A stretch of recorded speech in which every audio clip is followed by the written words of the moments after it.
Forwyn hauled on the rope, straining every sinew to try and pull the net in. The small boat rocked slightly in the water. He was pulling that hard, causing Leofrin to curse his name as she grabbed the rail to avoid being thrown overboard into the freezing waters of Empire. "Careful!" she shouted, as if it was his fault that the net was stuck. He pulled again and it moved this time, coming slowly towards the surface. It should have jerked free if it was stuck on something. The fact he was still struggling to pull the net in implied something was caught in it. Something big and something heavy. For a moment, he worried he might have caught one of the Helia in his net. That was impossible. They lived miles from here. But what if it was something dangerous? He'd heard someone say that Pine in the Trees had released monsters into the wilds of Suak to feast on the Yotun. Him and his wife were both excellent swimmers, but the water was far too cold. This far from shore here, they'd never make it if the boat capsized. 5 minutes in the icy cold of Itanpari would drown even the strongest swimmer. He reached for his hooked knife to cut the net free. Better to lose a net than a life, he figured. But Leofrin's angry outburst stopped him in his tracks. "What in 7 virtues are you doing?" she demanded to know. "I think there's something caught in the net. Something big. I can feel it pulling. I think it might be a boggart or something, but a big one. Something sent by Pine in the Trees." He whispered the last bit, afraid to say the fell creature's name too loud, lest he draw that malevolent entity's attention. "Though, don't you dare cut that bloody line. We need this catch. Pine in the Trees? Just pull the bloody thing in already. What are you on about?" Leofrin's garbled stream of curses and questions left him in no doubt about the disdain that she felt. Nonetheless, he noticed she'd picked up her spear and was moving to stand close by. "It's the voice of the Pines," she hissed at him. "And he's not allowed in Suak. The Ice Walkers said so." "Tain't stopped his monsters running amok, though, has it?" he responded. "What if one of them is in our net?" Leofrin gripped the spear in both hands and planted her feet firmly on the deck, but she had a great big grin on her face. "Then we'll die a death like heroes. Now, pull the bloody net in." He glanced again at his wife, but she gave him another crazy grin, like the first one he'd seen that night that they met at the hot springs in Tannic. The one that said together they could do anything. Or at least attempt anything. It had been too long since he'd seen that overconfident smirk. So against his better judgment, he started to haul on the net again. Slowly, it came up. He groaned with the effort to pull in every foot, but whatever was in that net was losing the fight. Damn it, he thought. It might just be a herald of Pine in the water, but it was clear who was stronger. Maybe there's nothing to be afraid of after all. As that very thought crossed his mind, the net came to the surface. Every inch of it, writhing with a mass of silver, scaled fish. Great big tuna, each one about a cubit long and fat and full-bodied as any he'd ever seen. Leofrin dropped her spear in shock, but quickly regained her composure and started grabbing the fish, pulling them out of the net and into the boat. They exchanged glances as they worked to fill the boat, each of them grinning from ear to ear. Write the lines. Overview. With the Yotun gone from Suak, there's an opportunity for the people of the Mark to take stock of what they've left behind. Those who have seen the devastation the Druge leave in their wake fear the worst, but the Yotun came to conquer, not destroy. Their rule was hard, brutally hard, for those forced to toil for them as thralls. But there's been no wanton destruction or savagery and no murderous cruelty. Those who resisted the Western Orcs were cut down, but those who took the choice were put to work. Some were set to gathering food, but many spent their days building a legacy the Yotun believed would endure. But the territory is not untouched. The Orcs did collapse the pass connecting southern Sermasuak to Skarsind, after all. The clearest symbol of the Jotun's work are the two great fortifications built in western Sermasuak, the fortress of Kalant in Stark and Olgasdotishol in Taniki Pari. Built to ensure the Empire could never retake the land the Jotun claim as their own, they now stand like impassive guardians ensuring the Jotun can never return. These two great castles are not the only evidence of the Jotun's stay here, though. There are numerous projects undertaken across the territory. In their wake, the Jotun have left a number of half-complete commissions. They could be torn down, or they could be completed and put to the service of the people the Jotun intended to rule over. Hunt of the North. The Wintermark National Assembly has called for a new army to be built around the traditions of the Suak. A commission could be used to complete the construction of a vast new smokehouse at Atalak, and smaller versions all over the territory. The commission would cost 40 wains of weirwood, 10 thrones in labour costs, and take 3 months to complete, and would provide several benefits to the farms of Sermasuak. The smokehouse would allow Wintermark to raise an army that would exemplify heroic Suak traditions. During the autumn equinox, the Wintermark National Assembly passed a judgment raised by Esker Crowspeaker, the voice of liberty. They called for a fourth army to be raised in Wintermark, with the traditions of the Suak at its core. The Fist of the Mountain already draw on the mystics of Kalavesa to read the signs, and the Green Shield exalt the customs of the Steiner, incorporating numbers of banner-bearers who help them defend their allies, as well as cut a swath through their enemies. Wintermark can certainly support another army. The consecration of the marshes in Kalavesa has seen to that. As long as the nation has control of 3 territories and the Kalavesa Marsh, they've got sufficient resources to supply 4 armies. There are plenty of people in Sermasuak, and more are returning every day to take up new lives or seek new opportunities on the cold plains.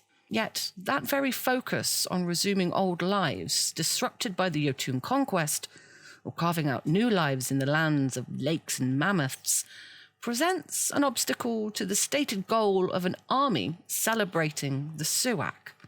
By no means do all the Suak live in Sermasuak, nor are all the people who make their homes there of a single tradition. Such ideas would be ridiculous to the people of the Mark. But just as Kalavesa is the spiritual heart of the Kalavisi tradition, and Hanmark the soul of the Steiner, so Sermasuak is the fount of what it means to be Suak. A symbol that recognises that would go a long way towards refocusing efforts, not just on returning to how things were, but on looking to the future and the Fourth Army. The plains and lakes of Sermasuak have always been full of life, and the rivers of life that have flowed there for the past few years have done a great deal to increase their fecundity. The Jotun had laid plans to benefit from access to this amazing quantity of fish and meat by constructing a new smokehouse at Atalak, with smaller structures at several other key locations around the territory. The work was nearing completion when Atalak was liberated, and would only require 40 wains of weirwood, 10 thrones, and 3 months of work to complete. Arn Ingersben, a Wintermarker taken by the Jotun as a thrall more than a decade ago, was brought back to Sermasuak specifically to manage the project. They worked for many, many years in the Jotun town of Pirasen, which had a similar vast smokehouse where dedicated thralls worked tirelessly to preserve great quantities of meat and fish for the Jotun. Now that they're free, they've offered to oversee the completion of the smokehouse and the smaller structures in other parts of the territory. There are several benefits to these smokehouses. Once they're complete, they would act as a great work, providing a bounty of 60 crowns each season, spread between the farm owners of Sermasuak, who'd attended the previous summit. The benefits to farming and hunting don't stop there. Any Wintermark citizen would be able to relocate to Sermasuak to take up the life of a farmer or a hunter without the usual payments of crowns needed to start afresh in a new territory. This would be doubly true for anyone wishing to lay aside their swords and axes for bows and nets. Any Wintermarker with a military unit who chose to take up a farm in Sermasuak would gain a new resource of the same rank as their former military unit. Finally, for a year after the smokehouse was completed, any Wintermark citizen with a farm in Sermasuak would be able to upgrade that farm for 1 fewer wains of weirwood. That is, to upgrade a standard farm for the first time would require 1 wain of weirwood rather than 2, and so on. It would also support the cause of the Wintermark Assembly. The smokehouse would ensure that as long as Wintermark did not change their mind, any new army they raised would have warriors of the Suak tradition at its core, in the same way that the other armies represent the heroic ideals of the Kalavisi and the Steiner. It would be possible to commission the smokehouse and begin raising the army at the same time, but unless work on the smokehouse at Atalak were finished at least 6 months before the mustering of the army was complete, it would have no effect on its makeup.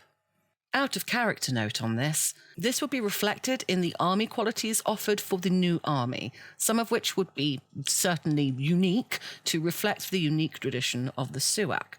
If the smokehouse were not built, the army can still be raised and still have a Suak flavour, but it would require additional opportunities to focus it around their traditions.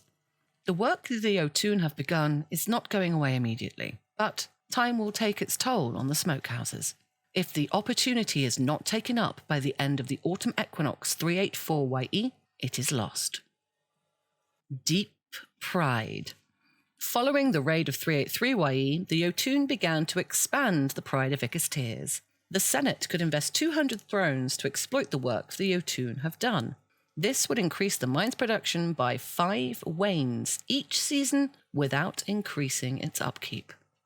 The Pride of Ikastirs is a valuable mithril mine that was discovered by chance in winter 379 YE by a civil servant exploring the face of Ika. The Jotun prize mithril more than anything, maybe except star metal, and quickly moved to consolidate their control of the mine, even while fighting was still raging in the east of the territory. Recognizing this, the Empire launched a daring raid against the mine, seriously damaging the Jotun operations there and stopping all production for a time. Rather than simply repair the damage inflicted in the lightning raid, it seems the Jotun set about a major overhaul of the mine. Their work wasn't complete before they were forced to retreat, but where the Druge might have collapsed the entire thing out of spite, the Jotun have done the opposite. There are signs of a concerted effort to mothball the construction carefully so that nothing would collapse in their absence, no doubt expecting to return within a season or 2. Previous estimations were that bringing the mine up to full capacity would cost 400 thrones and take 6 months. Building on the Jotun work means those costs have been significantly reduced. The Senate could choose to complete the work the Jotun have begun. Finishing what the Jotun have started and gaining reliable access to the deeper veins of mithril beneath the glacier would require an investment of 200 thrones from the treasury. The work would only take 3 months, meaning that if it were authorized at the winter solstice, the holder of the seat would receive additional production at the summer solstice. Once complete, the Pride of Ikastirs would permanently produce an additional 5 wains of mithril each season, but this would not increase the upkeep of the mine. Bringing it home. Additional investment could make it easier to transport materials and supplies to and from Suak Font. The Senate could invest 10 thrones and increase the upkeep of the Pride by 6 thrones each season. This additional investment would increase the production of the Pride by a further 2 wains each season. One of the weaknesses of the Pride of Ikastirs is its remote location. It's built in the howling wastes of the northernmost part of the Empire, underneath a glacier on the very edges of the trackless wastes of Sriku. It's one thing to pull mithril out of the ground, and it's quite another to get it to somewhere it can be used. There are very few roads in Sermasuak, and little interest in building them among people who live there. But a little investment could make it a lot easier to get to and from the mithril mine. Regardless of whether they expand the mine, the Senate could choose to focus on improving the existing makeshift route between Ikastirs to Atalak. Permanent stopping points would be built along the path between the mine and the town, and additional funds allocated to guards and caravans to ensure swift, secure transport of the mithril through the wilderness. Especially relevant now that there are terrible monsters loose in Sermasuak. This would require an investment of 10 thrones, and the work would take 3 months to complete. It would permanently increase the upkeep of Ikastirs by 6 thrones each season. The mines would then produce an additional 2 wains of mithril each season, putting them on par with the Great Mine of Brianti or the Lost Legacy. Both improvements could be authorised by a single Senate motion, and the time required to complete them would be concurrent. This would cost a total of 210 thrones, increase the upkeep of the mine by 6 thrones, and improve production by 7 wains a season, to a total of 22 wains each season going forward. Time is not pressing. Neither opportunity is going anywhere. Provided the situation does not change significantly, these opportunities remain available indefinitely. Olgafdottir's legacy. The Wintermark Assembly could use a statement of principle to attempt to rename Olgafdottir's Hall and the Fortress of Callant if they wish. An Imperial Senate Commission could be used to alter the existing fortifications to remove the signs and emblems of Jotun rule. The Great Stone Keep of Olgafdottir's Hall is named after the Jotun architect who designed and built it, and its sister fortification, the Fortress of Callant. Eldest child of the Jarl of Tromsø, Igja Olgafsdottir, is a champion of the Jotun. Widely considered one of the finest siege engineers of the Jotun, she is known to be a respected advisor of Ursa Jansdottir, Queen of Kalsi. Who she is hardly seems to matter now. What does matter, though, is the 2 great fortifications she left behind. Olgafdottir's Hall, the very name is bitter to some, an enduring legacy of the Jotun's conquest that some would rather forget. The Fortress of Callant was apparently built for the Jarl of Kierheim, and its name doesn't carry the same resonance. But Olgafdottir's Hall, the Hall of Igja Olgafsdottir, is hard to bear for some. They're calling on the National Assembly to rename it, perhaps with a name that commemorates victory over the Jotun, or something memorialising the heroes who died to reclaim their homeland. This could be done relatively simply at this stage. A simple statement of principle would be enough, provided that the name caught on with folk in the territory. The more time passes, the harder it would be to achieve, as people just get used to calling it Olgafdottir's Hall. There's no reason the same judgment couldn't be used to propose a new name for the Fortress of Callant as well. Easily done, perhaps, but is it wise? Not everyone thinks so.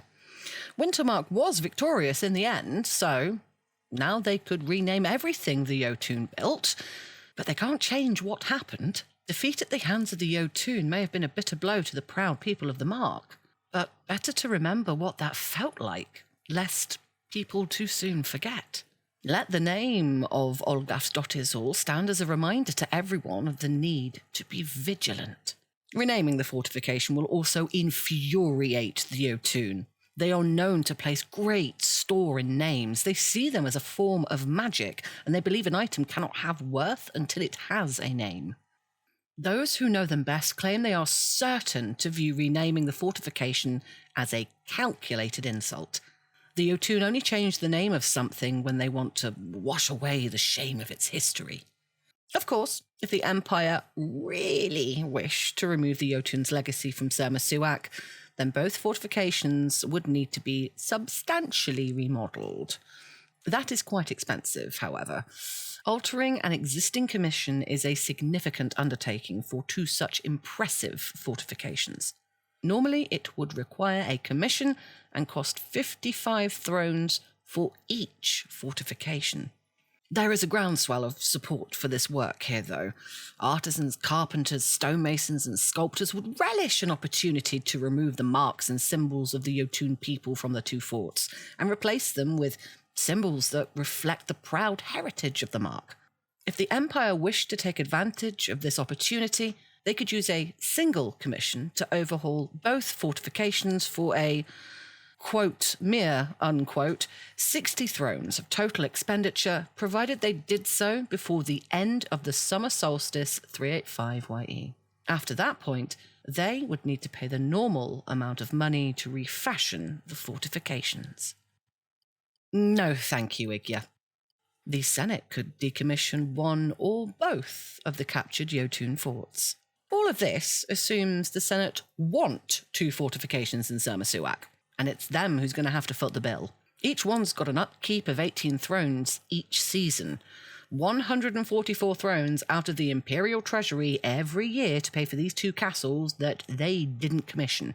A Senate motion could be used to order one or both of the fortifications abandoned.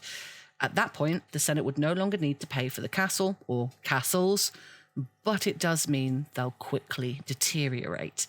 They would offer no benefit to the defence of Sermasuak and would lose 500 force every season until they were no longer considered fortifications. Fishing for stars. A Thule warlock speaking on behalf of the dragons has contacted the people of Sermasuak. She has 2 proposals, and in both cases is prepared to trade Ilium for food. After the Empire failed to stop them, Hayak's forces fell on the Thule warlocks, catching them defenceless and slaughtering scores of them. Bloodied and reeling, the Thule armies have retreated to the Silver Peaks to lick their wounds. But it is not long before the emissaries are back in Wintermark with new proposals. A voluble warlock named Askia of Volham comes with a proposal for the people of Sermasuak. The Thule sees the bounty of beasts and fish in the Northern Territory, and they want a part of it. Without being explicit, she hints at the decision of the dragons to make all of their slaves free. While obviously a wise course of action that she does not question, this has caused problems in the mountains. There are mouths to feed that are no longer content to consume whatever weak gruel is given to them. There are adjustments that need to be made to the way hunters, fishers, and farmers of Okadov go about their work. Meat for metal. Warlock Askia asks that the Winterfolk build a trading hall near to Wreck. In return for regular caravans of food sent into the Silver Peaks, the trading hall would provide Ilium. The trading hall would require a commission, 8 wains of weirwood, 16 crowns in labour costs, and take 3 months to complete. She proposes that the Thule and the people of Wintermark both contribute to the building of a trading hall near Wreck in the East Flows. Askia would take up residence there and oversee caravans of food to be sent up to the Silver Peaks. The Thule are prepared to pay, and pay handsomely. Specifically, they offer star metal, otherwise known as Ilium, in return for caravans of meat, fish, fowl, fruit, and vegetables from wherever the Winterfolk can source them. What Warlock Askia proposes is a ministry requiring 10 mithril and 8 weirwood. The Thule would contribute the required mithril and associated labour costs, and the Empire would contribute the weirwood, a resource in short supply in Okadov. It would cost the Empire a commission, 8 wains of weirwood, and 16 crowns in labour costs. Someone would be appointed to cooperate with Askia in organising trade caravans.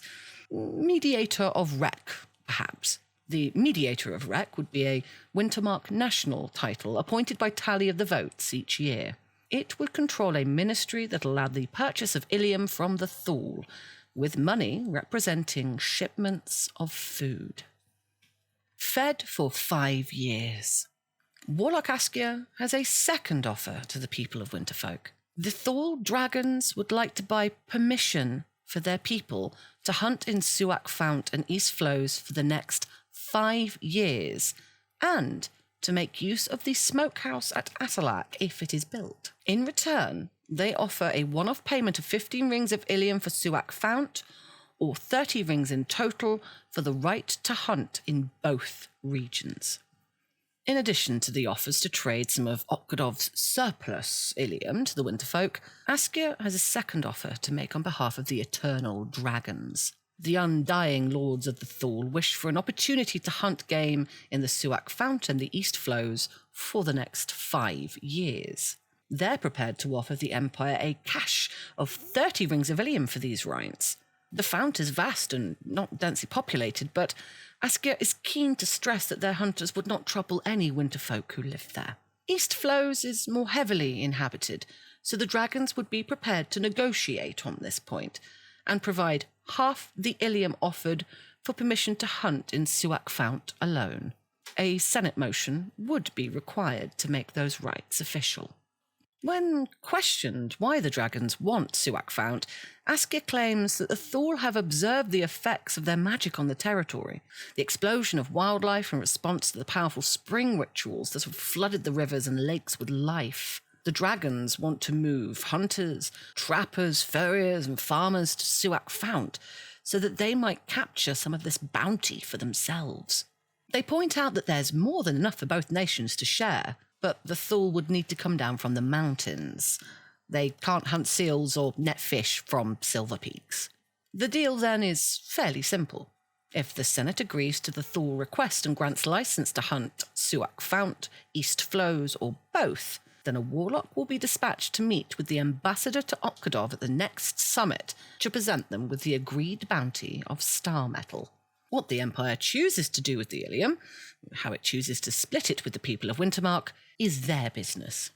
Some who hear Askia speak are moved to anger.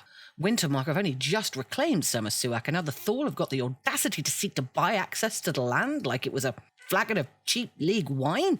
Others point out that the Thule played a major role in the liberation of the territory, and the Warlock is right on their main point. There's more than enough food for all to share in Summer Suak. And as for cheap, well, there's no flagon of wine anywhere in the world that's worth 30 rings of Ilium. Time is pressing. Askia needs answers from Wintermark and the Senate as soon as possible. These opportunities are only available in their current form during the winter solstice.